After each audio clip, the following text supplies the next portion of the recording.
Hello. It's been like a month, maybe nearly 2 months now. I lost track of time. Um, I guess I'll before we get into all the other stuff, we're just gonna get some things out of the way. My album releases June 4th, all platforms, under the name Purple Abstract. My album Together Apart will be everywhere for you to listen to. Other stuff that's just been going on. I guess this is like a half update and then half whatever the title is going to be. Or you probably read the title, so you know what this is going to be. So we got an album coming out. What else have I been busy with? To be honest, just sort of making music. That's the main thing. But there's some big life things. I want to be referred to as Dario from now on. If it's not very obvious by my username. Um, yeah, I saw Quedeca live a couple weeks ago. Yeah. Other than that, I just sort of been living, really, just having fun, whatever. All right. Apologies if I seem a little sick or tired. I have not slept that much. That's not changed. I'm gonna try and put as much enthusiasm. Now, why did I just stop uploading other than that? I'll be honest, I just sort of got burnt out. Or I didn't really want to do this, to be honest. I didn't feel like I wanted to do it. I didn't feel connected to doing something, but I felt like, you know what? If this ends up being like my last video for who knows ever,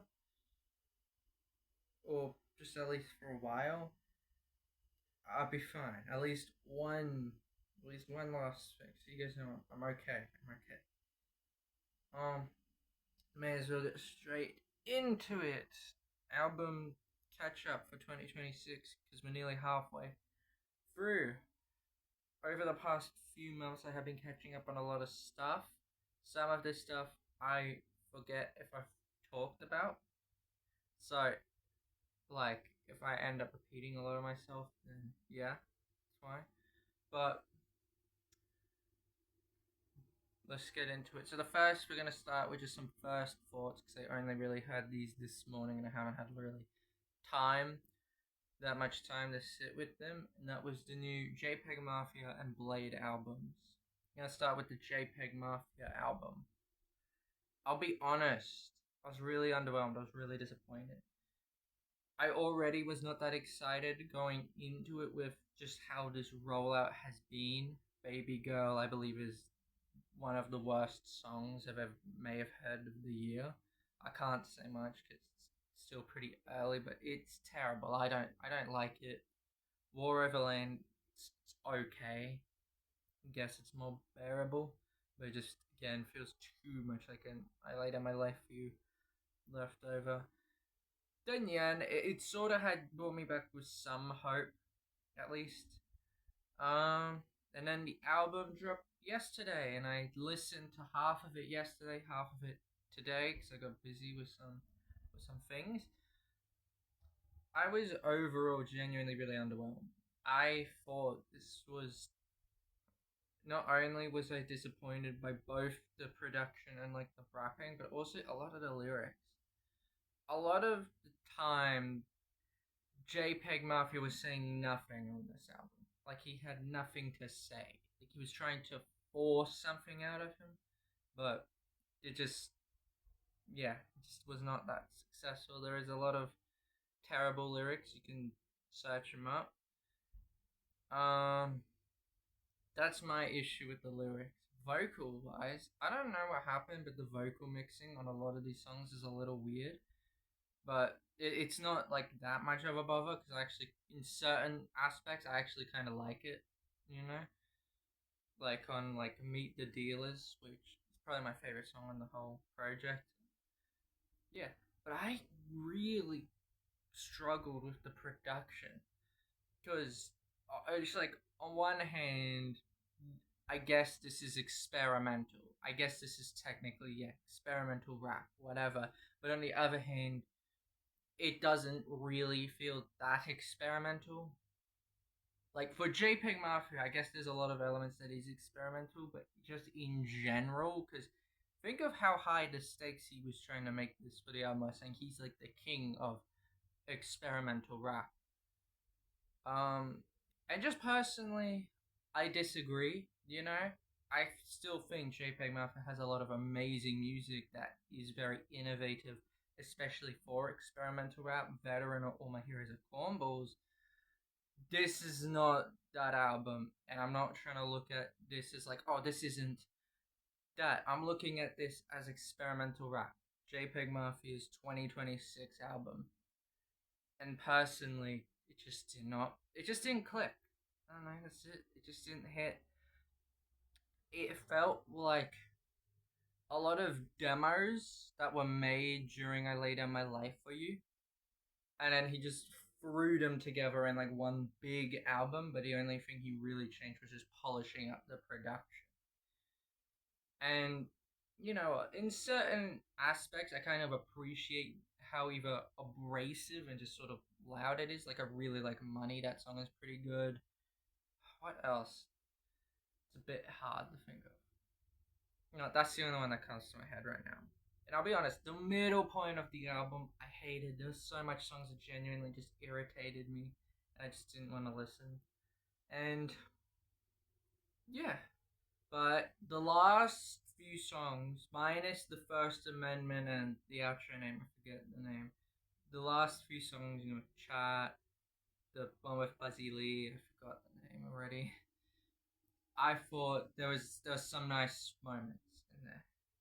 I kind of enjoyed it a bit more at the end, and it sort of helped a bit to overall. If I had to give this out of 10, I'd give this like a 6 out of 10.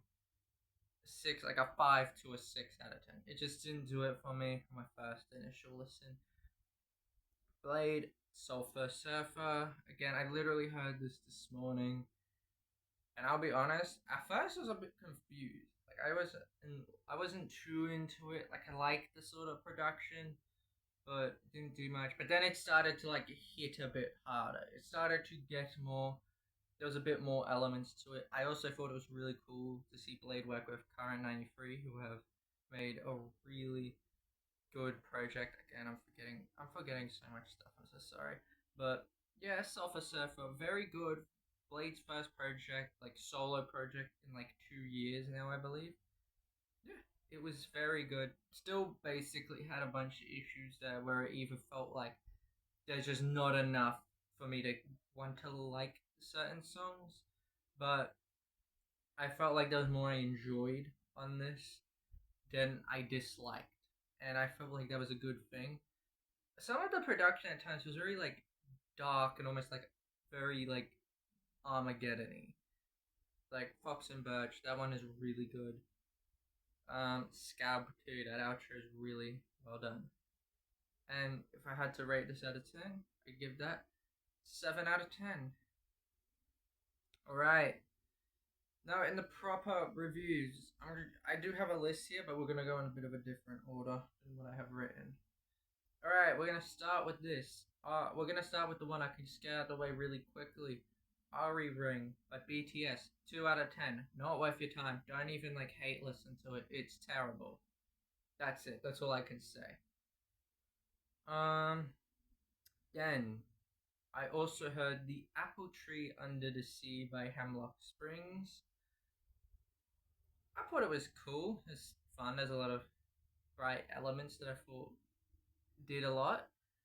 But also, it didn't do that much for me. It didn't hit me in a way that particularly made it stand out amongst what genres it is in.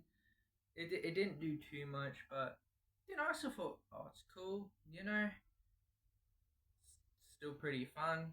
That's about it. That's what I have to say. 7 out of 10. Alright, I think I'm just gonna go through all my sevens I have here right now because I'm gonna get through this really quick. I also listened to Casino by Baby Keem.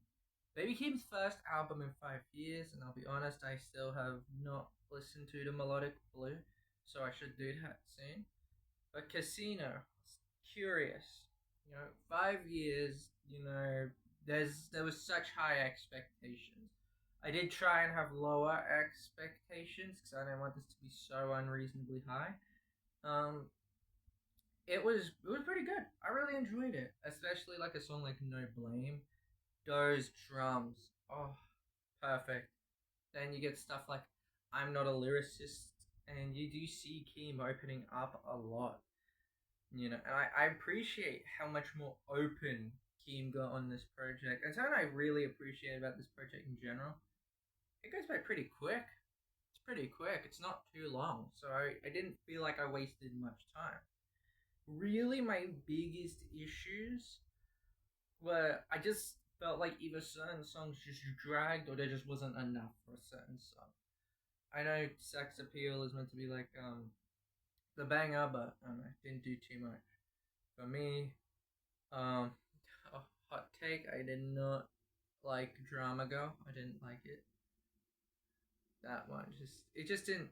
Again, a lot of these ones that I say, I'm just gonna say, just didn't hit. Okay, so you're gonna have to excuse that. I just didn't like it really, but there's still a lot of good elements. I like the birds and the bees. That one's kind of like a cute. Had like these kind of synths that sound a little dusty. I kind of like. And then Good Flats. This one is the hottest one.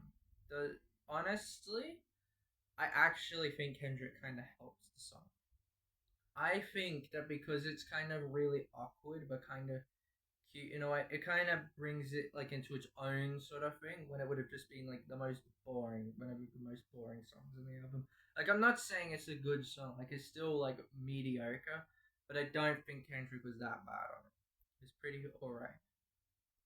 And yeah, that's my thoughts. 7 out of 10. Planet Frog by Action Bronson. This is the most recent out of the sevens I heard, so I have not had a lot of time to digest it.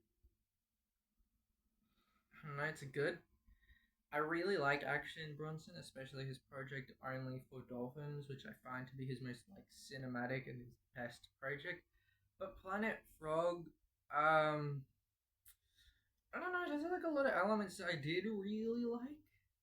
There was that one song with Mayhem Lauren, which was very awesome. I like that guitar. But then just like a lot of elements just did not do it for me. I feel like I'm sort of getting a bit burnt out on the sound Action Bronson sort of does and that. But I'll still tap in. I did not like Coco Drill Turbo. People are curious. 7 out of 10. All right, Worst Girl in America by Slater. 8 out of 10. Boom, told you the score. You can skip. You don't have to watch this video. It was very fun. I listened to it on my flight to Sydney. And I'll be honest, at first I was a bit hesitant going into it because I saw so much like love to this. The thing where some people just hype it up so much that it's just going to be much worse than you thought. But I'll be honest, I think this was worth the hype. This is fun. I actually really enjoyed it. I had a lot of fun. I'm so sorry for the song coming out. But yeah, Worst Girl in America, one of the most fun albums of the year, in my opinion. I do think there is definitely issues. One of the things I started to notice when I got real late into the album is, wow, why do all these drums sound exactly the same? So that was an issue I found because it just felt like the same drum and the same sort of beats, But I was like, so maybe she can like do stuff that would help switch it up, which I really like Unknown Lovers. That one's really good. The synths on that are insane. And the chorus, hold me close, that one's really good. I may have gotten that wrong. I don't know. And Crank, that's one of the best songs of the year, definitely. Wait, did that? I don't know if it released this year, it's one of the best this year. It's very good. Overall, yep, 8 out of 10. All right, we're getting to the nines now, and you're gonna get my album of the year. Status Update Music by Leroy. Jane Remover returns under her alias Leroy. First album since 2023. Her last album was Grave Robbing, which I still need to listen to. And all the Daria core stuff, if that's not obvious. But status update music, I thought was really good. I thought this was really fun, and it's like almost like a Plunderphonics house album because of just how much insane just sampling like Danny Brown, Miley Cyrus underscores, all that, just all that, and I thought that was really fucking cool. That was awesome to hear all these samples. She's even like sampling herself. I didn't know whether to review this or not because I was like, technically a lot of these songs released from last year to this year, but I was like, you know, not let's just do this. I thought this was one of the most fun albums, you know, and especially the last song, Summer Fling. Like, even though that's like a cover, that specific version that Jane Remover has done, I don't know why. I've heard that in my dreams before, like genuinely in my head, like from 5 years ago. So it weirdly like was like a deja vu moment. I was like, what the fuck? I was like, what the hell? It's so weird. But that was really cool. Big issue is that a couple songs, especially in like the beginning, um, didn't do too much for me. But it's not like they're bad or anything. It's just a little okay, but they're not terrible, and I still would listen to them. All right, now we got the album. Now we got my album of the year, Red Star Woo, and the Worldwide. Um, I'm gonna really butcher this, but the Worldwide Scourge. I'm gonna assume I probably got that really wrong. I'm so sorry. By Genesis Owusu. Right now, my album of the year. I was so damn impressed with this. I'm already a huge fan of Owusu's work, especially with like Smiling with No Teeth and Struggler. Struggler is one of the best albums to me. I have it on vinyl. Um, but I think Genesis keeps reinventing himself in such interesting ways. This is his most direct album, but I don't think that's a bad thing. You know, there's so much really awesome elements that just genuinely left me like, how did he make this? I just was like, it's like mind melting to certain points. The way I'm describing it makes it sound insane, but it's not that experimental. It's just got so much. You could tell so much layers and care was put into this album, and you can really see just Genesis just have so much, like he has shit to say, especially about the world. He talks about Gaza in a lot of these songs, and I'm just like, hell yes, free Palestine, you know. It's just so insane, and it made me so happy. You know, this is my album of the year. There's like a couple weak moments, but they're not even that bad. Like For Life, I think that's the song. If I'm just gonna say For Life. If I remember the actual song title, I'll put it in the description. But that one was one of the weaker moments. But it's not even that. I just don't think the high pitched vocals work for Genesis Owusu. But that was about the biggest complaint I could find. One song, I don't like the high pitched vocals. It just doesn't suit me. That's it.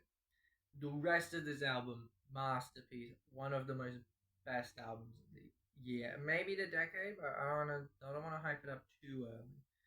You know, I'll give it like, we'll give it some time. But album of the year right now. All right. I don't know when I'll post again. I may just not post again. We'll see. So, see ya.